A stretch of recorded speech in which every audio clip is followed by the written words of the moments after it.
যখন Adamjee cantonment college cultural ক্লাবের যেই প্রদর্শনী দেখছিলাম তখন মনে হচ্ছিল আমরা এখনো জুলাইয়েই আছি। আমরা হয়তো সারা জীবন জুলাই থেকে বের হতে পারবো না, কারণ এটি এমন একটা স্মৃতি যা হৃদয়ে দাগ কেটে যায়, কখনো ভোলা যায় না। আমরা দেখেছি কিভাবে পুলিশের গুলিতে, ফ্যাসিবাদের দোসরদের হামলায় আমাদের ভাইয়েরা শহীদ হয়েছে, আহত হয়েছে। আদমজী ক্যান্টনমেন্ট কলেজেরও একজন শিক্ষার্থী শহীদ হয়েছেন। তাদের জীবনের বিনিময়ে আমরা একটি নতুন বাংলাদেশ গড়ার স্বপ্ন দেখতে পাচ্ছি। সে সকল শহীদ এবং আহতদের আজীবন শ্রদ্ধা জানালেও কম হবে। তবে তাদের যে স্বপ্ন, যেই নতুন বাংলাদেশের স্বপ্ন দেখে তারা জীবন দিয়েছে, সেই স্বপ্ন বাস্তবায়নের জন্য কাজ করার মাধ্যমে আমরা তাদেরকে যথাযথ সম্মান এবং ট্রিবিউটটা দিতে পারি। আদমজী ক্যান্টনমেন্ট কলেজে আমি 15-16 শিক্ষাবর্ষের ছাত্র ছিলাম।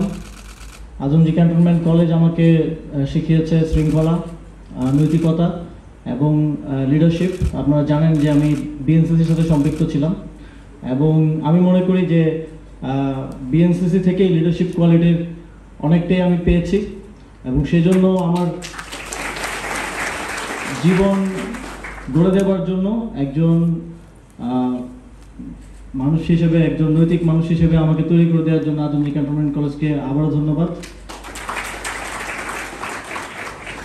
আপনারা জানেন 2025 সালে সারা দেশে প্রায় 2 মাস ব্যাপী তারুণ্যের উৎসব আয়োজিত হচ্ছে। আজ তারুণ্যের উৎসবের আনুষ্ঠানিক সমাপ্তির দিন।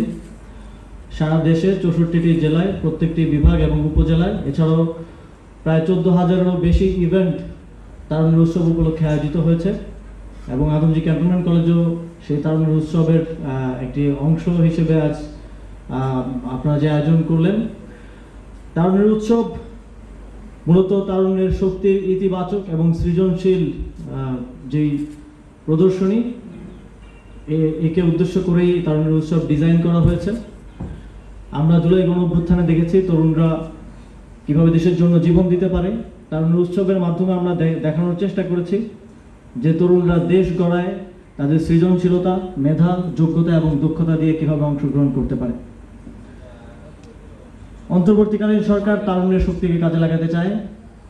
জুলাই গণঅভ্যুত্থানে যেই তারুণ্যের শক্তি আমরা দেখেছি, আমরা বিশ্বাস করি নতুন বাংলাদেশ বিনির্মাণে, সংস্কারে সেই তারুণ্যের শক্তির যদি সক্রিয় অংশগ্রহণ থাকে তাহলে বাংলাদেশ দীর্ঘ সময় এর সুফল ভোগ করবে।